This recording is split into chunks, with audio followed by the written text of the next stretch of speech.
Fala galera, tudo bem? Bem-vindos a mais um vídeo do canal. Quero convidar você a se inscrever, deixar seu like, compartilhar esse vídeo com seus amigos, com o pessoal da sua igreja.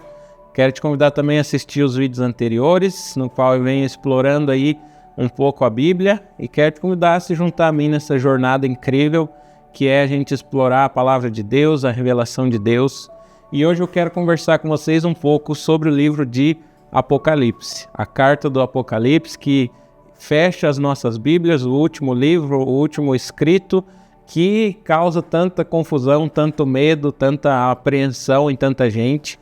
Então eu quero tirar um tempinho aqui para conversar com vocês sobre isso e como é que a gente pode entender os simbolismos, como é que a gente pode entender essa carta. Então quero propor aqui uma abordagem, uma visão interpretativa e quero te convidar já no final, deixar nos comentários qual é a sua visão, qual é a sua perspectiva, quais são suas dúvidas, suas reflexões sobre isso e que a gente possa ser edificado então com esse conteúdo.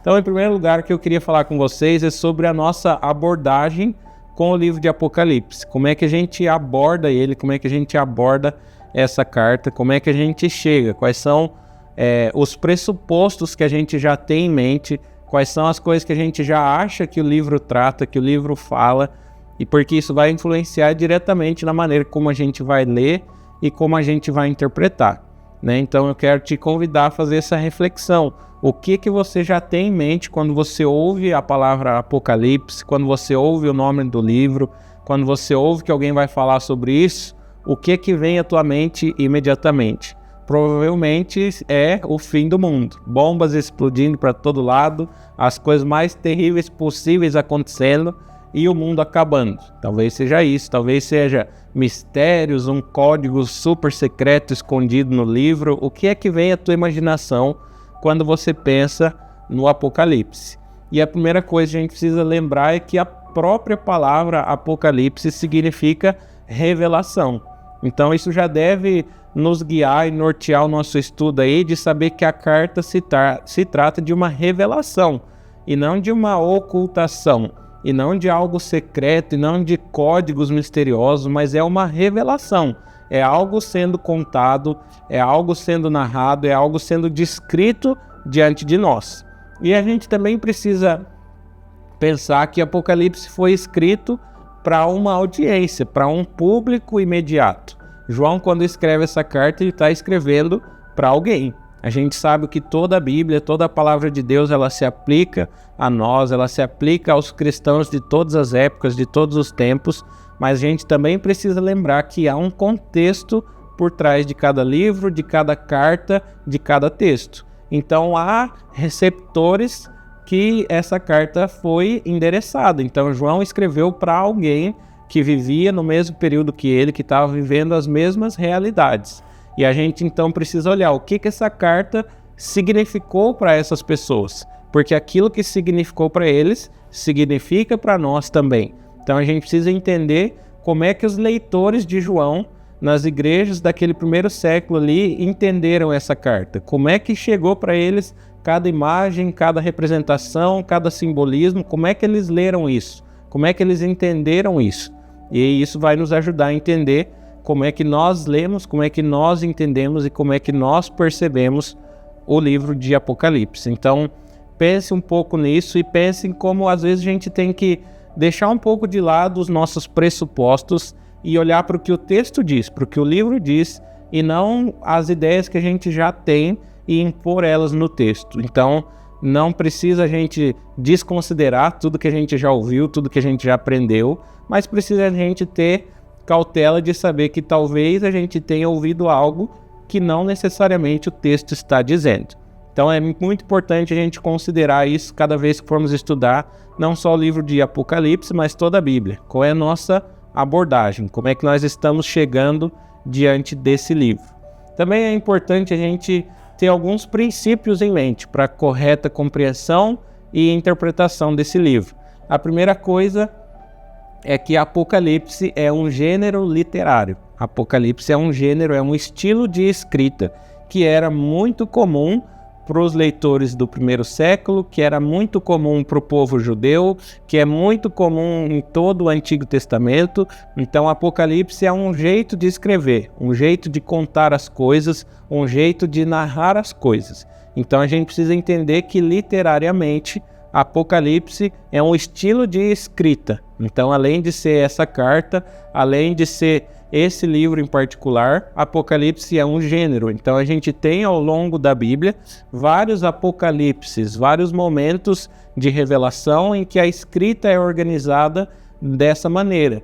E uma característica muito marcante do Apocalipse, desse gênero literário, é que ele se usa de figura de linguagem, de metáforas, de alegorias para comunicar realidades maiores. Então a gente precisa ter isso em mente quando a gente vai se aproximar desse texto. Nós estamos lidando com uma profecia, como nos é dito nos primeiros versículos já da carta. Nós estamos lidando com uma palavra profética de Jesus para a sua igreja, escrita em um gênero apocalíptico, em um gênero de revelação.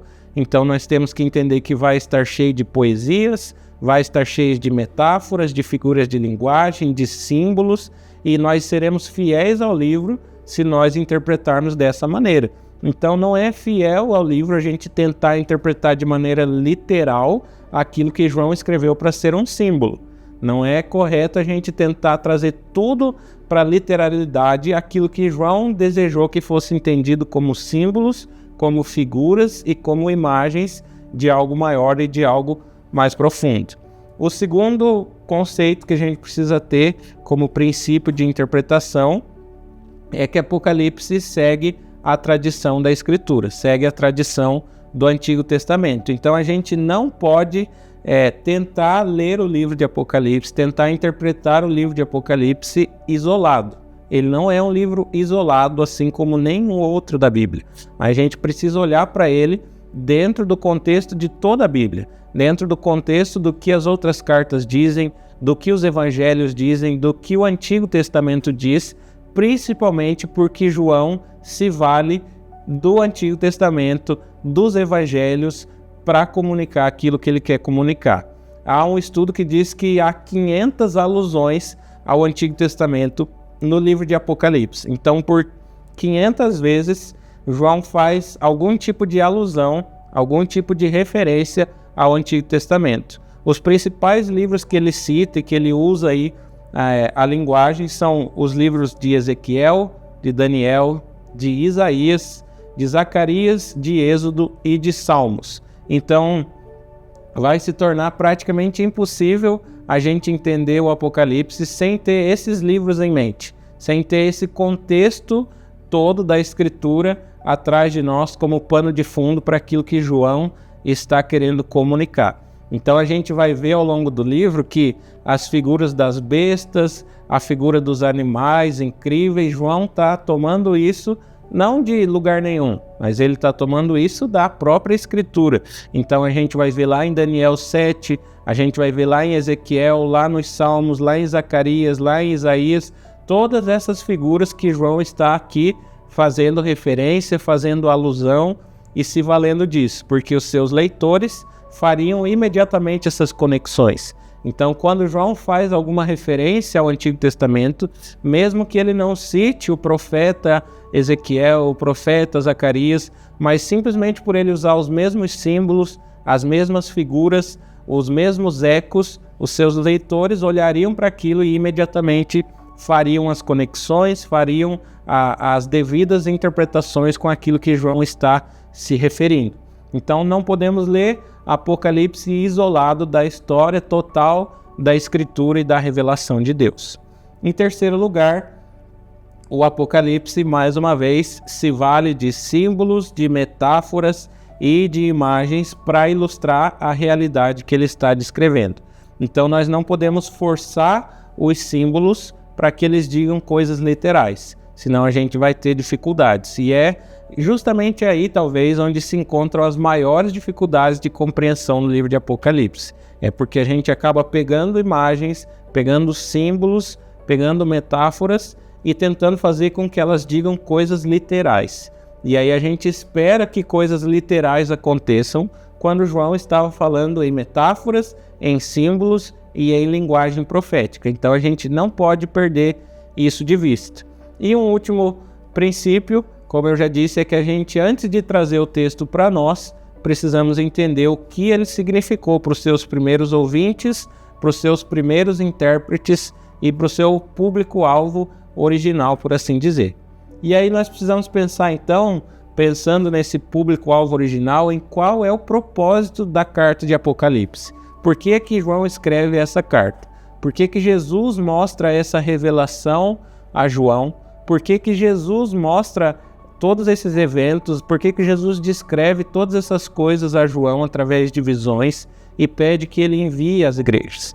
E logo no capítulo 1 da carta, a gente aprende ali que Jesus diz a João: olha, escreva as coisas que você vai ver e envie como carta às 7 igrejas. Então é muito interessante a gente perceber que essas 7 igrejas são igrejas locais, são igrejas regionais, mas o número 7 também é muito significativo para João e para toda a Escritura, porque representa o total, a completude, não é? A gente tem uma criação descrita em 7 dias, né? Simbolizando o total, a totalidade da criação.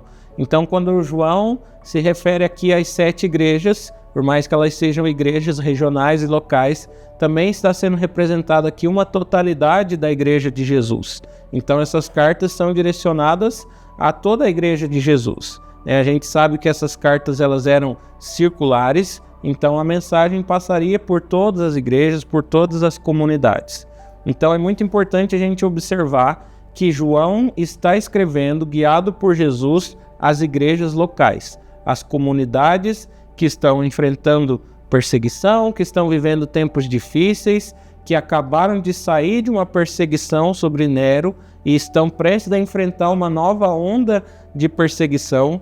Então João escreve a essas igrejas que enfrentam dilemas reais, lidando com o Império Romano, lidando com a cultura judaica, lidando com a nova fé cristã que eles professam e como que eles vivem essa fé diante de um sistema muitas vezes opressor, diante de um governo opressor, diante de uma realidade cultural opressora. Como é que eles vivem essa fé? Eles acabaram de experimentar uma onda violenta de perseguição, onde muitos foram mortos, muitos foram aprisionados. Eles estão prestes a vivenciar uma nova onda disso. Então João escreve para essas igrejas no seu próprio exílio, na sua própria prisão, isolado, encorajando esses irmãos, encorajando essas igrejas. Então a primeira coisa que eu gostaria que você tivesse em mente aí é que o propósito da carta não é causar medo, não é causar confusão, não é causar desentendimento, não é causar pavor, mas o propósito da carta é pastoral. O propósito da carta é pastoral, é Jesus edificando a sua igreja exatamente como ele disse que faria. Então Jesus está edificando a sua igreja, que passa por tempos difíceis, que passará por tempos difíceis, que passou por tempos difíceis. Jesus escreve edificando essa igreja. Então a gente pode perceber que através do livro de Apocalipse, um dos temas mais centrais é a esperança, é a fidelidade, é a perseverança daqueles que seguem a Jesus Cristo. Então a gente precisa entender que esse é um ponto central, a perseverança do povo de Deus. Como é que a igreja vai se manter fiel, mesmo que seja oprimida, mesmo que seja perseguida, mesmo que morra, mesmo que sofra. Então o tema da carta, o propósito de João ao enviar essa carta e de Jesus ao revelar essas coisas a João é edificar o povo e os alimentar de esperança, de expectativa, de confiança e de descanso, mesmo que as circunstâncias ao redor pareçam dizer ao contrário. Então é uma carta de esperança, é uma carta de expectativa, porque a gente termina essa carta com todo o propósito de Deus na história sendo cumprido, sendo realizado e sendo trazido à existência. Então a gente termina com novos céus e nova terra. Então é uma esperança e uma expectativa para o povo de Deus olhar para o final da história e perceber que Deus vai realizar seu propósito, que o Cordeiro venceu e a sua vitória será manifesta de forma definitiva e de forma visível e palpável no fim dos tempos. Então é uma carta para inspirar e não para amedrontar. É a primeira coisa que a gente precisa ter em mente ao se aproximar do livro de Apocalipse. A gente tem algumas maneiras diferentes de como estruturar a carta, né, nas suas divisões de capítulos, nas suas divisões narrativas. Uma visão interessante é a gente pensar na estrutura de 4 visões, de que João tem 4 visões. Então a gente pode considerar como primeira visão a visão do Filho do Homem, de Jesus glorificado, que abrangeria dos capítulos 1 até o capítulo 3. Então seria a primeira visão de João sobre o Cristo glorificado que edifica a sua igreja. A segunda visão como sendo a inauguração do reino do Cordeiro. E a gente poderia olhar isso do capítulo 4 até o capítulo 16, em como isso tudo está contando, toda essa porção aí está contando a inauguração do reino do Cordeiro que foi morto e ressuscitou. Depois nós temos a terceira visão, que é o julgamento da grande prostituta, os capítulos 17 até o versículo 8 do capítulo 21. E no final nós temos uma última visão, que é a descida da noiva do Cordeiro, do capítulo 21, 9 até o final do capítulo 22. Então nós poderíamos olhar e analisar o livro de Apocalipse como essas 4 visões, como essas 4 grandes visões, esses 4 grandes momentos em que a gente pode tentar entender aí o que está acontecendo e o que está se passando no livro. Então a gente tem no capítulo 1 uma introdução da carta, assim como a gente tem em todas as outras cartas, e a gente tem o momento ali onde João se encontra em uma visão e uma voz fala com ele e o leva em visão até a sala do trono de Deus e começa a falar com ele, a revelar as coisas que em breve hão de acontecer. Então o capítulo 1 nos situa aí onde é que nós estamos, o que está acontecendo com João, para que ele tem que escrever essa carta, para quem ele deve escrever essa carta. Então é uma revelação de Jesus Cristo, é o testemunho de Jesus a João que ele deve enviar às igrejas da Ásia, daquela região, e consequentemente a toda a igreja de Jesus. No capítulo 2 e no capítulo 3 de Apocalipse nós temos essas mensagens específicas para as 7 igrejas. Então a gente acompanha aí e vê um pouquinho do contexto específico de cada igreja, de cada localidade. O que é que eles estavam vivendo, quais eram os problemas que eles estavam enfrentando, as correções que Jesus traz a eles. Dessas 7, a gente tem só 2 igrejas que não são repreendidas, as outras 5 são repreendidas por práticas ruins que aconteciam no meio delas, somente 2 não são repreendidas. Então a gente tem esse cenário, onde a gente aprende coisas específicas e vê Jesus lidando com detalhes específicos de forma muito pastoral com cada uma dessas igrejas. E é interessante a gente notar que ao final da descrição de cada uma dessas igrejas, a gente tem uma recompensa descrita ali, que nos liga diretamente ao final do livro, ao capítulo 21 e 22, com o novo céu e a nova terra sendo inaugurado. Então a gente tem a ideia ali do vencedor que vai poder comer da árvore da vida, que vai receber um novo nome, que vai receber coroas, que vai governar junto com o Cordeiro. Então cada uma dessas imagens apontam já para o final da carta, para o final do livro, onde aquele que perseverar, aquele que ser fiel até o fim, vai desfrutar dessas recompensas, dessas bênçãos finais que são descritas ali no final da carta. No capítulo 4 e no capítulo 5 de Apocalipse, a gente tem cenas acontecendo na sala do trono de Deus. Então João aqui é levado até os céus em visão, e ele está ali na sala do trono, onde ele vê toda a adoração, todo o louvor que é rendido a Deus e que é rendido ao Cordeiro. Então isso aqui nos situa aonde João está espiritualmente na sua visão, quando ele vê todas as coisas que vão acontecer depois. Então aqui no capítulo 4 e 5 a gente vê como toda a criação, os seres viventes, os 24 anciãos, os anjos, todas as criaturas, tudo louva a Deus, tudo glorifica a Deus e ao Cordeiro que foi morto e que venceu a morte, que venceu o diabo, que venceu o poder e a força do pecado. Então a gente tem essa cena que vai nos lembrar demais Isaías capítulo 6, por exemplo, onde Isaías tem uma visão do trono de Deus, onde os anjos clamam que Deus é santo, santo, santo. Então aqui nesses 2 capítulos a gente vê quase que essa mesma cena, quase que essa mesma realidade, e a gente vê o cântico de louvor de toda a criação ao Cordeiro por causa da sua obra na cruz. Então a gente percebe como Deus é adorado, como Deus é louvado, como Deus é glorificado da maneira que lhe é devida. Até aí tudo tranquilo, nenhuma complicação de interpretação até esse momento. E a gente tem uma cena curiosa ali de um pergaminho, de um rolo, que ninguém é digno de abrir, que ninguém é merecedor de abrir, até que João ouve que o leão da tribo de Judá é digno, é merecedor de abrir esse livro, de desatar os seus selos. E quando João olha, o que ele vê é um cordeiro que foi morto. E é muito poderoso a gente manter em mente isso, o que João ouve e o que João vê. Então o que ele ouve é sobre o leão da tribo de Judá. Mas quando ele olha, o que ele vê é o Cordeiro de Deus que foi morto e que voltou a viver. Então é muito significativo porque isso traz toda a ideia, toda a concepção que se tinha do Messias como aquele líder militar, como aquele vitorioso guerreiro que viria lutar mesmo contra os povos da terra. Mas o Messias que veio foi o sofredor, o servo sofredor de Deus que pela sua morte conquista a vitória. Então é muito importante a gente manter isso em mente, porque mais tarde no livro isso vai acontecer de novo, onde João ouve uma coisa, mas quando ele vê, é outra realidade que está diante dele. Então ele ouve sobre o leão da tribo de Judá, e quando ele olha esse leão, ele aparece na figura de um cordeiro que foi morto e que voltou à vida. E aí a partir do capítulo 6, a gente vai ter então os 7 selos sendo abertos.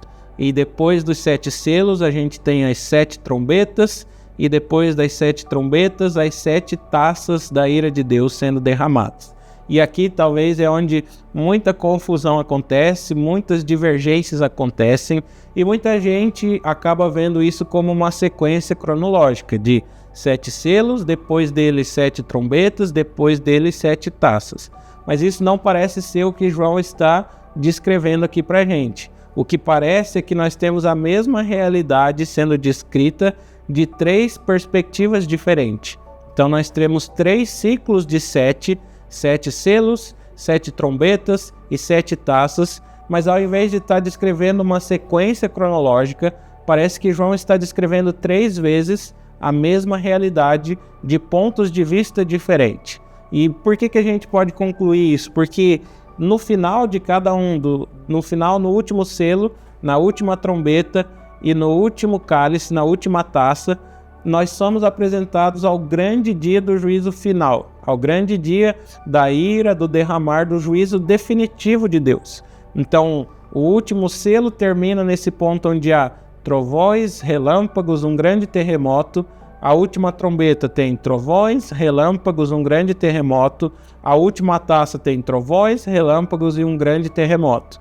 Então o que parece é que João está dando 3 perspectivas, 3 olhares de uma mesma realidade. E aqui isso já pode ajudar a gente a compreender o livro de Apocalipse e entender que ele não é uma sequência cronológica. João não está fazendo um mapa para a gente entender o final do mundo. Não é isso que está acontecendo. Ele está edificando uma igreja, está edificando o povo de Deus, dando esperança.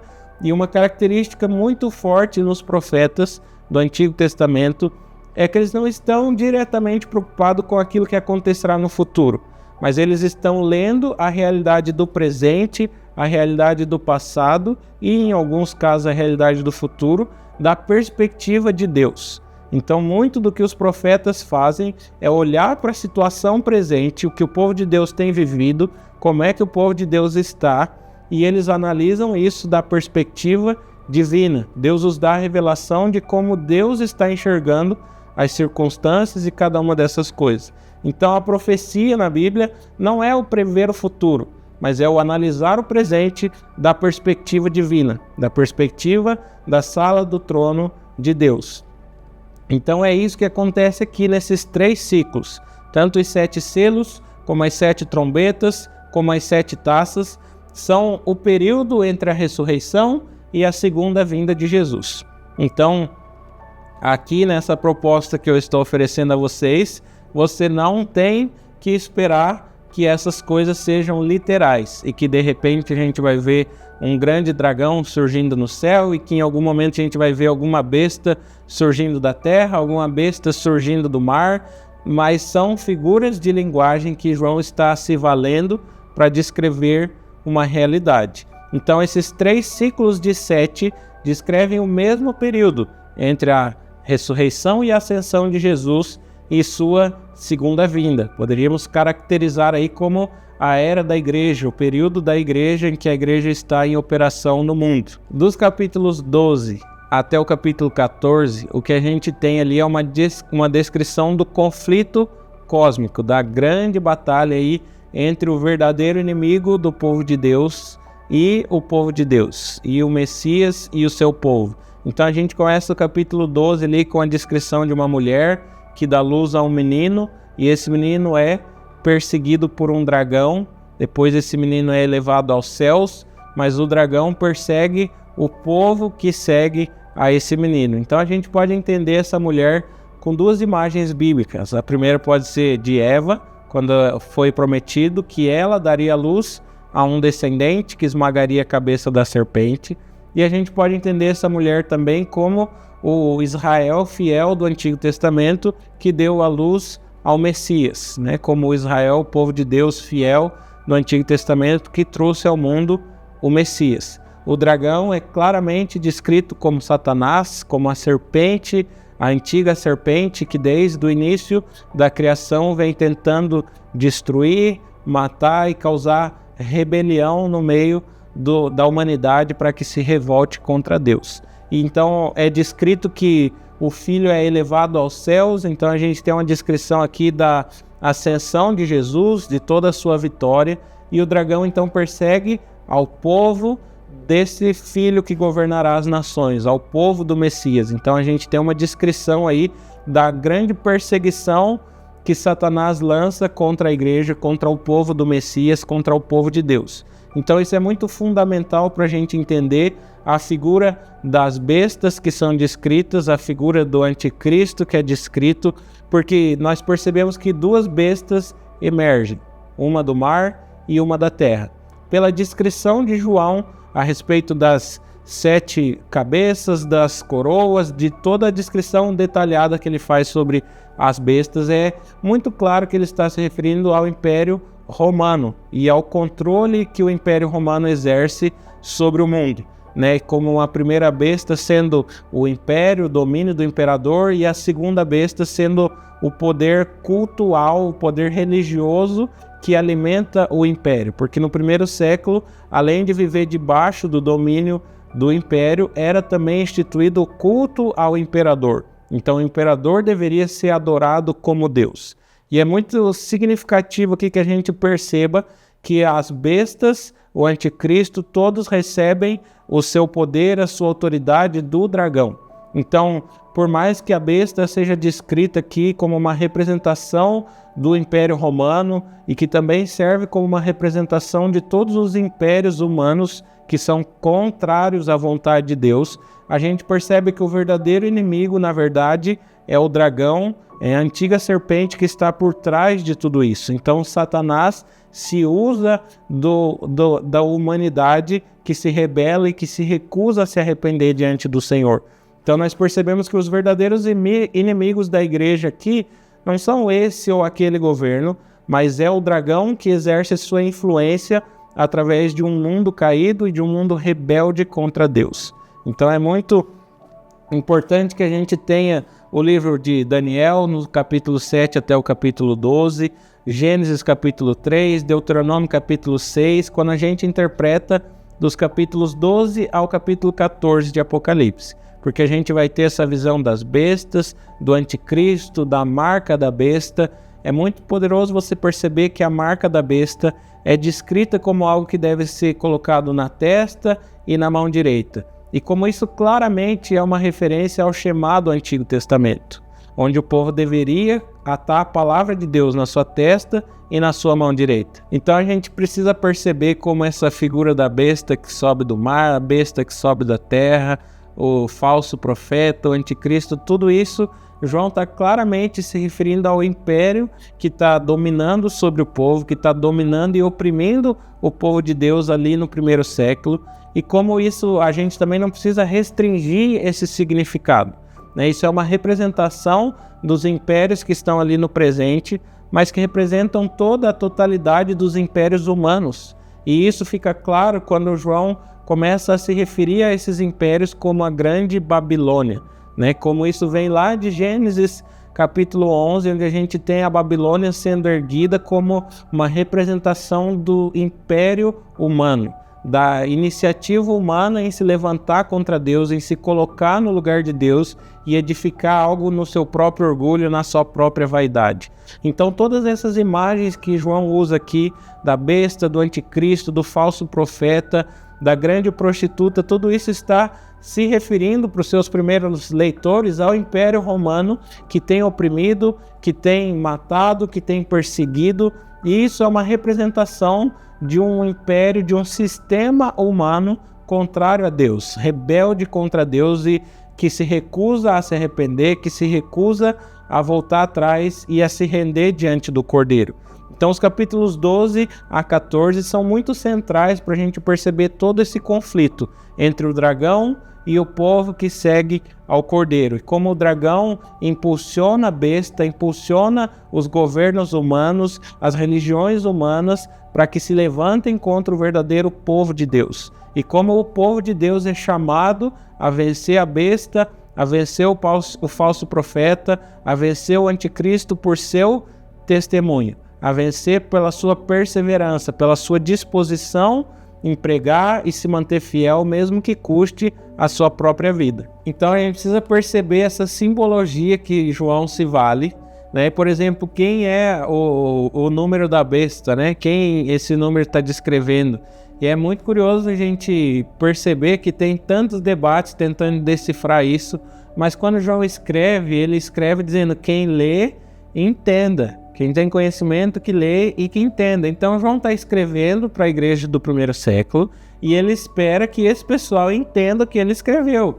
Então o número da besta, o 666, já é muito estudado e comprovado que é o nome de Nero César, escrito em hebraico, porque as letras hebraicas têm valor numérico. Então claramente a gente percebe isso. Mas mais uma vez a gente pode pegar essa realidade e perceber como Nero não é o inimigo, mas ele está agindo sobre influências demoníacas por causa da sua falta de arrependimento, por causa da sua rebelião contra Deus. E ele, assim como o Império Romano como um todo, representa essa força humana oposta a Deus, em oposição a Deus, esse império, esse controle, esse governo humano que se recusa a se sujeitar ao governo de Deus. Então esse é o cenário que a gente tem dos capítulos 12 ao 14, esse conflito cósmico aí, né, descrito dessa maneira. Dos capítulos 15 ao 16 é onde as 7 taças são descritas, então a gente tem esse ciclo de 7, e é curioso a gente perceber que os selos, as trombetas e as taças estão se valendo o tempo inteiro da linguagem do Êxodo, das mesmas pragas que são liberadas lá sobre o Egito. Então é curioso a gente pensar como esses juízos de Deus são derramados ao longo da história numa tentativa de que o homem se arrependa, né? Então a gente percebe ao final dos selos e ao final das trombetas que há esse chamado, há essa convocação ao arrependimento. Então é um juízo de Deus sendo derramado ao longo da história, na forma de guerras, na forma de doenças, na forma de pestes, na forma de tempestades naturais, né, de transtornos e desastres naturais, com o objetivo, com o fim de que o homem se arrependa. Então esses juízos são como se Deus deixasse o homem colher o fruto da sua maldade, do seu pecado, né, com o intuito de que o homem se arrependa com isso, assim como foi o paralelo que João está aludindo aqui lá no Egito com as pragas, quando o povo foi liberto e foi resgatado. Então a gente tem esses 3 ciclos de 7 selos, 7 trombetas, 7 taças descrevendo o mesmo período, a mesma realidade, e os 3 apontando para o mesmo fim, o dia do juízo final do Senhor, o dia em que o mal será julgado e será castigado eternamente. Então a gente tem esse conflito cósmico dos capítulos 12 ao 14, onde o Cordeiro vence por sua morte, por seu sacrifício, e o povo do Cordeiro é chamado a vencer do mesmo jeito, pelo seu testemunho, pela sua perseverança fiel, mesmo que os governos humanos, mesmo que a religião humana se levante na força do dragão, na força de Satanás para perseguir, o povo do Cordeiro é chamado a seguir nos seus passos e a vencer na sua vitória, no seu sangue, na sua cruz e no seu sacrifício. Então a gente tem dos capítulos 17 ao 19 a queda da Babilônia, nos capítulos 19 e 20 a batalha final, o conflito final e decisivo, e nos capítulos 21 e 22 a Nova Jerusalém, a inauguração do novos céus e da nova terra. Então a gente percebe aqui como o capítulo 17 até o capítulo 20 está descrevendo mais uma vez a chegada do reino, a inauguração do reino de perspectivas diferentes. A gente poderia colocar aqui o capítulo 21 e 22 também, e aí nós temos de novo 3 perspectivas, capítulo 17 a 19, capítulo 19 e 20, 21 e 22, 3 perspectivas analisando a vinda final e definitiva do reino de Deus. Então, nos capítulos 17 a 19, a gente percebe como a grande Babilônia se levanta, uma representação dos reinos do mundo, de todos os reinos da terra, e ela se levanta em oposição, em blasfêmia. Então é representado aqui toda a história humana, todos os reinos do homem, toda a vida sem arrependimento, afastada, longe de Deus. E para essas imagens, de novo, nós precisamos recorrer a Isaías, a Jeremias, a Ezequiel, onde eles tratam da queda da Babilônia e de como ela é uma representação do mundo sem Deus, do mundo longe e afastado de Deus, e como aqui a gente tem essa grande Babilônia, uma representação de todos os reinos, de todos os impérios, que aqui é descrito como se levantando contra Deus e contra o seu povo. E é interessante que no capítulo 19 e 20 a gente tem de novo essa descrição de todos os reinos do mundo se levantando para fazer guerra contra Deus, contra o Cordeiro, mas é muito poderoso a gente perceber que nos 2 cenários, nas 2 perspectivas, quando Satanás reúne todas as suas forças, quando os homens reúnem todas as suas forças para uma batalha grande, definitiva e final, toda a expectativa é quebrada porque não há batalha. Não tem batalha nenhuma. O Jesus simplesmente chega e pela sua palavra a batalha acaba. Os poderes das trevas são destruídos, toda a força da pecaminosidade humana é destruída simplesmente com a palavra de Jesus. E Jesus já chega ensanguentado na batalha com seu próprio sangue, porque pelo seu sacrifício, sua morte, é que ele conquista a vitória final e definitiva. Então a gente é apresentado aqui a esse cenário onde não há batalha. A grande batalha final não é uma batalha, é simplesmente Jesus chegando e trazendo o seu reino de forma final e definitiva. E a besta, o falso profeta, a grande Babilônia, o dragão, todos são lançados no lago de fogo, que é a segunda morte. Todos aqueles que adoraram a besta, todos aqueles que se prostraram ao falso profeta, são lançados no lago de fogo, que é a segunda morte.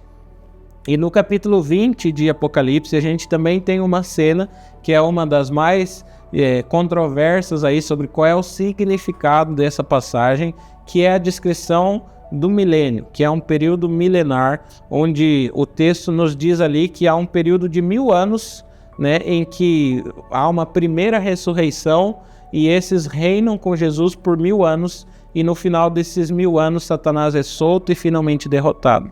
Mais uma vez, lembre que Apocalipse não é uma cronologia, não segue uma linha cronológica, então nós não estamos falando aqui de uma vinda de Jesus, e aí 1000 anos se passam e aí depois Satanás é derrotado. Não é isso que João está falando.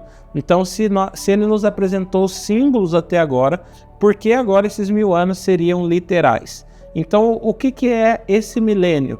Né? João fala de uma primeira ressurreição e de tronos onde as pessoas reinam com Cristo. Então, é muito precioso que a gente entenda aqui que esse período não está também descrevendo o que acontece na terra, mas está descrevendo o que acontece nos céus. A palavra tronos é mencionada ali e ao longo do livro de Apocalipse ela sempre se refere ao céu. Então, qual é essa primeira ressurreição? É quando todos aqueles que seguem a Deus, todos aqueles que são fiéis a Jesus morrem aqui na terra e eles passam por uma espécie de primeira ressurreição, onde a sua alma é elevada a Deus e eles estão reinando com Cristo. Então o milênio é o período entre a ascensão de Jesus e a sua segunda vinda de novo, e está descrevendo o que acontece no céu. Então qual é esse reino milenar? Não são 1000 anos literais, mas indica um tempo longo, de longa duração, onde todos aqueles que são fiéis a Jesus estão reinando com ele nos céus nesse momento. Então esse é o milênio. E ao final, na segunda vinda, então, de novo, Satanás é derrotado, os poderes do mundo são derrotados e o reino de Deus é estabelecido de forma definitiva. E é aí onde a visão de João é concluída, é aí onde a gente chega ao final da carta, ao final do relato, onde a gente tem então o capítulo 21 e o capítulo 22, que é a consumação de toda a história bíblica, de toda a narrativa bíblica, é a consumação de Gênesis 1 e 2. É aquilo que Isaías descreve no capítulo 65, que Ezequiel 47, Isaías 2, Sofonias 3, Gênesis 1, todos esses textos apontam para essa realidade de Apocalipse 21 e 22, onde a gente tem o novo céu e a nova terra. Então o que é importante a gente perceber aqui? O objetivo final de toda a história não é que a gente morra e vá para o céu viver com Jesus eternamente. O objetivo final de toda a história é que Jesus venha e a terra seja renovada, o céu e a terra se unam em perfeita paz, em perfeita harmonia, e Deus habite aqui na terra conosco eternamente. Então nós precisamos pensar que o novo céu e a nova terra não é essa nossa terra sendo descartada e jogada fora, mas é a nossa terra sendo renovada e sendo trazida ao propósito para o qual ela foi criada. Então a terra lá em Gênesis 1 e 2 foi criada para aquilo que ela será. Em Apocalipse 21 e 22. É o jardim que se tornou uma cidade. É o jardim cidade de Deus inaugurado, onde o seu povo vive em perfeita paz, em perfeita harmonia por todo sempre. Então essa nossa terra vai experimentar a mesma coisa que nós experimentaremos. Uma renovação, uma glorificação. Então o novo céu e a nova terra é essa terra onde nós estamos renovado, purificada, livre de toda consequência do pecado, livre de toda limitação, mas trazida à plenitude por Deus. Nós podemos confirmar isso olhando para Romanos capítulo 8, onde nos é dito que a criação aguarda esse momento. A criação geme com grande expectativa por esse dia onde ela vai ser renovada. 1 Coríntios 15 fala da ressurreição do nosso corpo, a criação vai experimentar o mesmo processo. Então, essa terra vai ser renovada, vai ser restaurada, aqueles que estão agora com Cristo no céu virão, nós que estivermos vivos seremos transformados e viveremos eternamente com Deus. Então, é aí que o Apocalipse encerra, é aí onde a carta nos deixa. Então, ele termina com a consumação de todo o plano e de todo o propósito divino. Toda a história bíblica levou a esse momento. A vitória de Jesus na cruz conquistou esse momento. A renovação de todas as coisas. Não há mais dor, não há mais morte, não há mais tristeza, não há mais pecado algum. Tudo isso passou, tudo isso foi derrotado de forma definitiva pelo Cordeiro que foi morto e que venceu. Então essa é a carta de Apocalipse. A gente começa com Jesus edificando e escrevendo as 7 igrejas. A gente termina com Jesus dando a esperança máxima a essas igrejas e a igreja de todos os tempos. Jesus reina. A vitória do Cordeiro já aconteceu. E por todo o livro de Apocalipse, nas tribulações, nas dificuldades, as bestas, as opressões que Satanás pode trazer, a figura que deve ficar clara aqui é: o Cordeiro reina dos céus sobre tudo que acontece na Terra, sobre tudo que acontece no universo. Então, por mais perseguição, prisão e morte que o povo de Deus possa enfrentar, que aquela igreja enfrentou no primeiro século, que nós possamos vir a enfrentar, a mensagem de Apocalipse é: o Cordeiro de Deus reina. Toda a operação do dragão, toda a operação da besta não é nada diante do governo e do controle do Cristo que morreu, ressuscitou e governa o universo. Então a carta de Apocalipse termina assim, termina com essa expectativa, termina com esse futuro em vista. Toda a história caminha para esse fim, toda a história caminha para essa consumação.